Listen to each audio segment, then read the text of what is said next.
Talofa lava. And welcome to SPBD's 25th birthday celebration.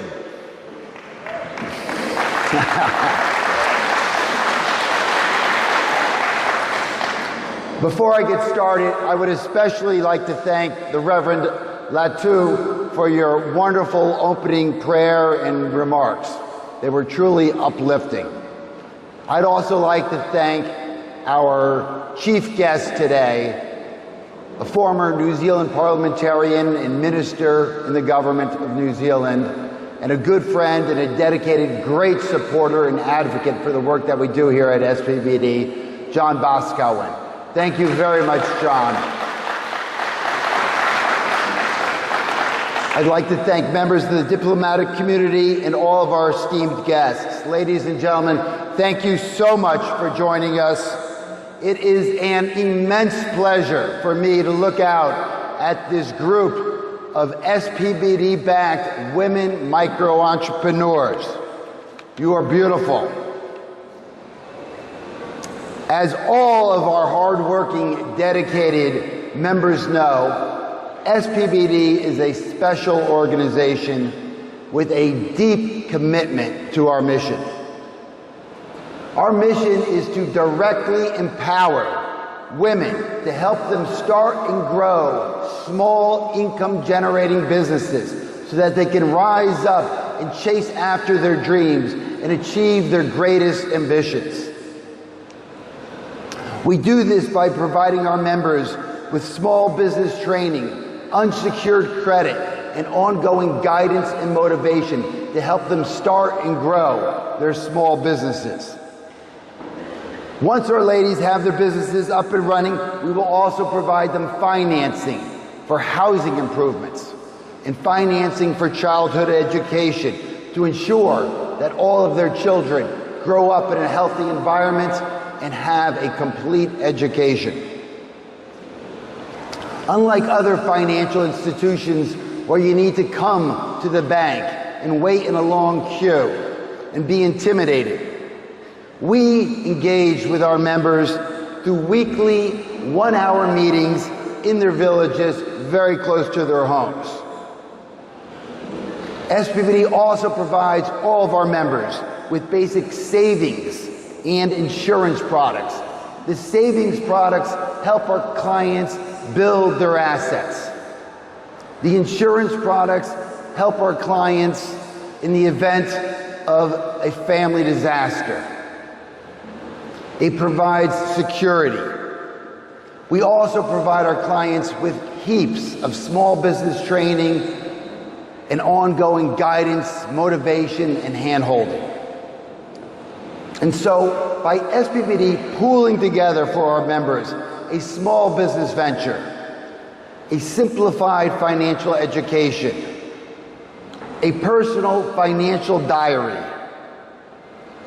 tailored, simple savings, credit, and insurance products, and heaps of ongoing guidance, encouragement, and motivation, our ladies are fully empowered to progress on their own individual pathways to success. That is what truly advancing financial inclusion is all about. SPBD has now been doing this work faithfully across the region for 25 years. We began very humbly right here in Saliufi, Apia. And since that time, we have grown to Tonga, to Fiji, to the Solomon Islands, to Vanuatu. Here in Samoa, we now proudly employ 41 staff, and we hold meetings in 396 village-based centers each and every week. If you do the math, that's 20,000 village-based one-hour meetings each and every year that we hold right here in Samoa. Over the time, we have now dispersed in Samoa over 120,000 microloans to over 30,000 women micro-entrepreneurs, totaling over 285 million tala. Across the broader Pacific, today we work out of 23 offices. We employ 225 Pacific Island staff. We hold about 1,700 weekly-based center meetings every single week across the Pacific. And we have now worked with 125,000 women micro-entrepreneurs across the Pacific. You know, when we first started here in Samoa, We had a great supporter. His name was Misa Telefoni. I'm sure many of you know Misa. Misa was Minister of Finance, and then he became the Deputy Prime Minister. He went on and had other very high levels of achievement within regional groups such as the Pacific Island Forum. He was a great advocate of ours. And I remember we got to a major milestone. I was like, wow, we have now dispersed 1 million tala. And that seemed like quite a bit. And so he had a weekly column in the Samoa Observer, and he wrote a big deal about it, and we did a nice celebration. And then we hit 2 million tala. And that was just extraordinary. It was like, wow, we hit 2 million tala. That's great. And so we did another small event. When we hit 5 million tala, I was blown away. I was like, that's 2 million US dollars. That's really a lot of money. And then before you knew it, we hit 10 million tala. Today, across the network, we have now dispersed over 940 million tala in unsecured credit to help rural women micro-entrepreneurs across the Pacific to start and grow small income generating businesses, to improve their houses, and to ensure their children get a great education. That's an achievement.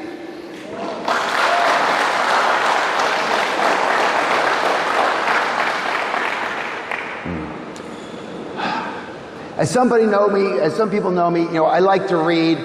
To me, I find great ideas through reading. And you don't have to read people just current.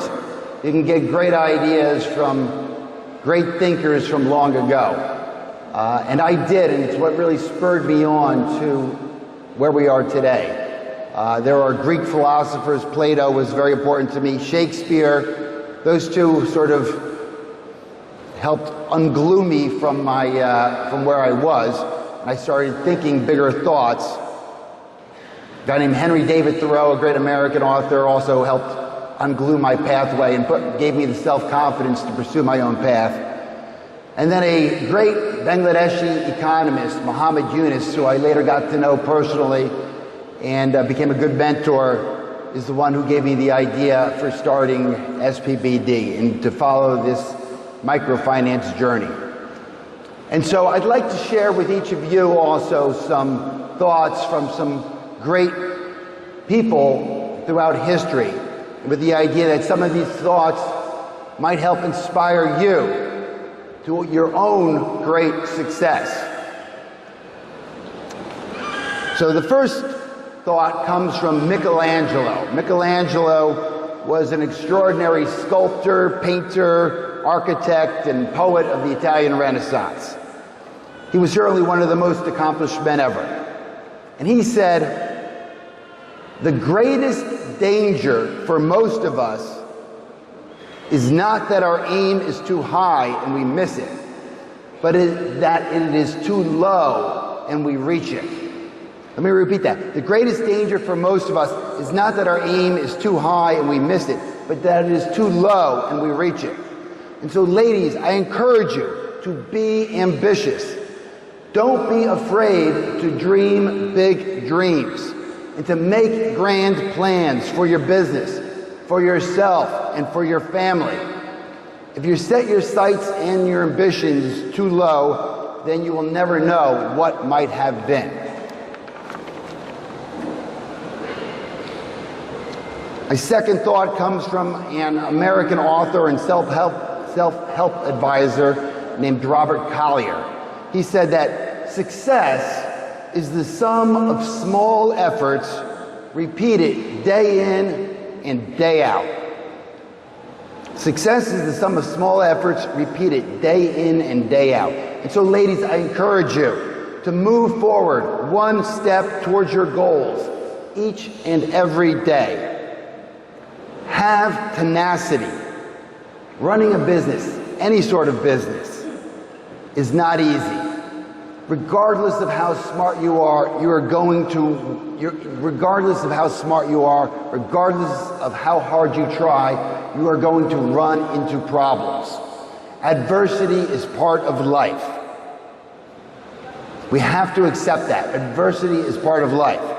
But as the great boxing legend Muhammad Ali said, it doesn't matter if you get knocked down. What matters is what you do after you get knocked down. What do you decide to do after you get knocked down? I encourage you, ladies, get back up. Keep moving.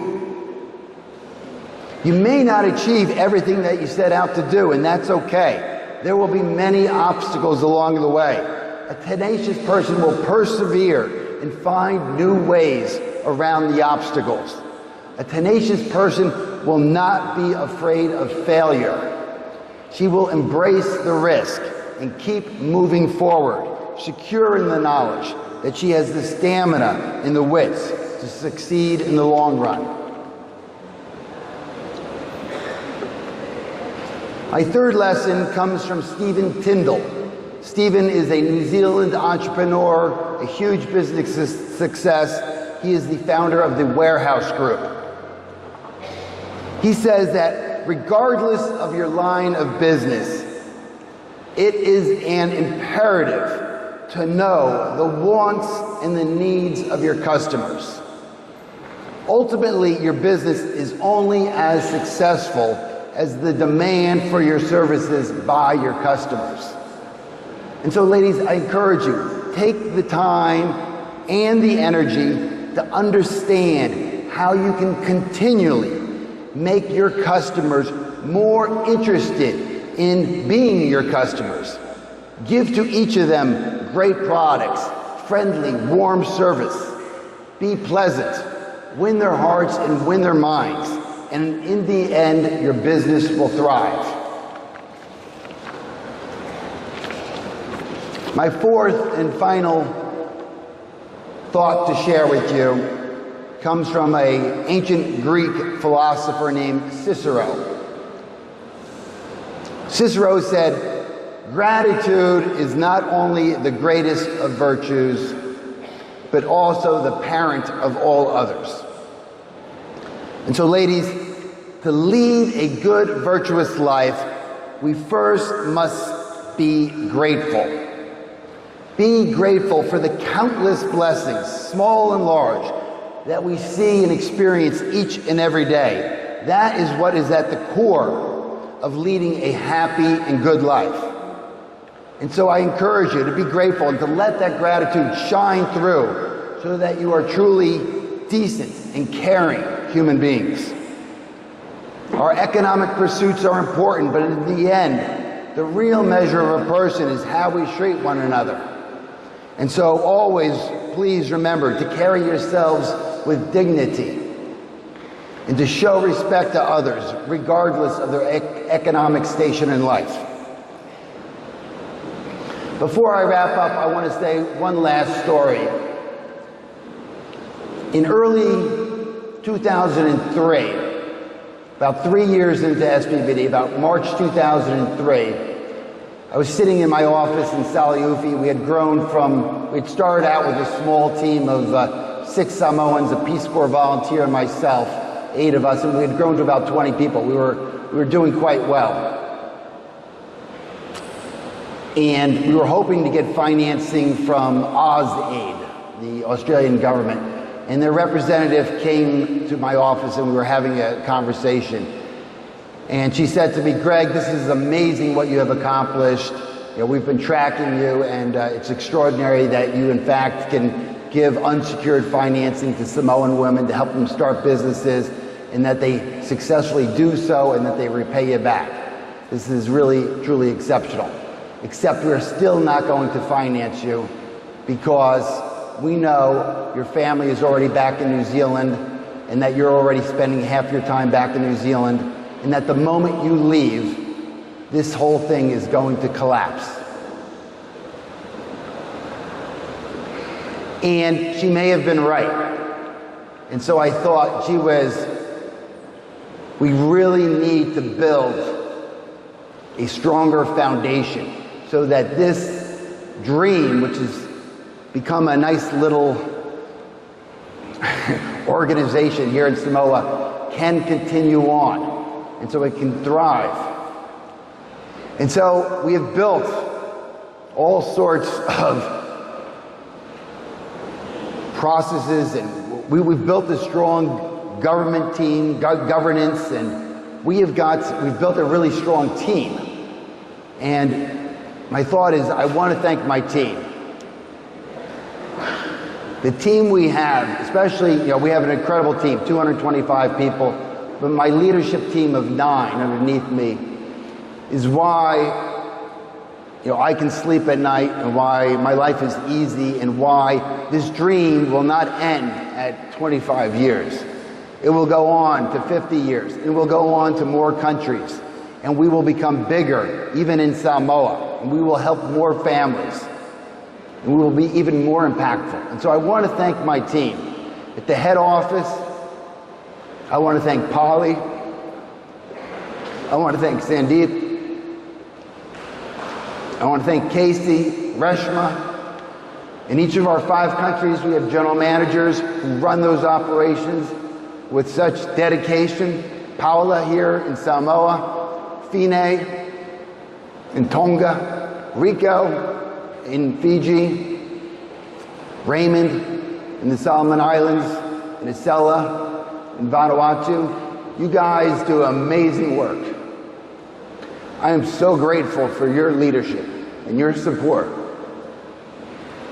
You are why we have succeeded, and why we did not follow the path that woman from Ausaid said that we were going to follow. You are why we have endured. And so anyway, I'm very thankful for my team. I'm very thankful for the entire team. And I'm very thankful for the ladies here, as well as those tuning in on live stream, and those who are in distant villages on remote islands across the Pacific. I am enormously grateful for all of you joining us here today, and I'm enormously grateful to all those ladies who have engaged with SPBD through the years. Whawhatai, whawhatai, whawhatai tele lava.